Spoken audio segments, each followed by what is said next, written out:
like that. But we're also here to commemorate Martin Luther King and his legacy. That is who brought us out here today. Let's not forget our historical memory.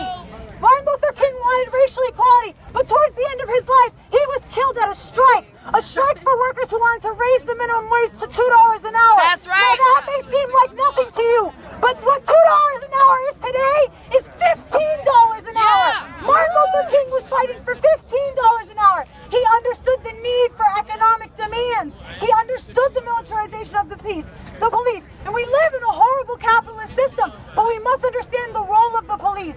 Their role is here to protect the profits of the 1%. They do it in Queens, where I live, when they give street vendors tickets so that corporations can come in with their businesses. They do it in Brazil when the protesters are saying we cannot afford a 40 cent. We cannot afford 40 cents more to pay on the bus. They do it to striking workers. Eric Garner's mother was in a union. She knows the struggle, and that's why we have to organize around economic demands. The ruling class uses race to divide and conquer us, and I will admit that there is racism in this country. But as a socialist, I understand that we will not get black liberation, we will not get racial equality if we do not have economic demands as well.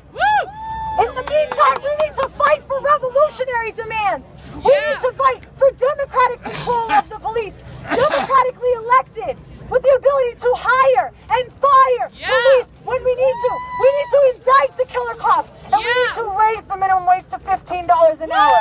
We need demands that are sustainable and tangible. And so, I will end on this point. Martin Luther King, who we are commemorating today, who acknowledged that capitalism needed to go, who acknowledged that we need to move towards democratic socialism. He said there are three evils that we are fighting. We are fighting materialism, we are fighting militarization, and we are fighting racism. But I challenge you, let's evolve those demands. We are still fighting militarization of the police. We are still fighting racism, but we need to fight poverty as well. Eric Garner was killed for he was a victim of a crime of poverty. He was selling loose cigarettes. Who wants to sell loose cigarettes? People who can't afford things need to sell loose cigarettes. We need to address those issues.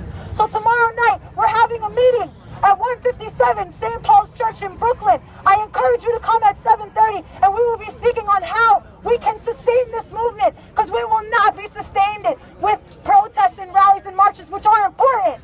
But we need to keep going and take the movement further. We need to talk about linking racial demands, racial equality to economic equality as well.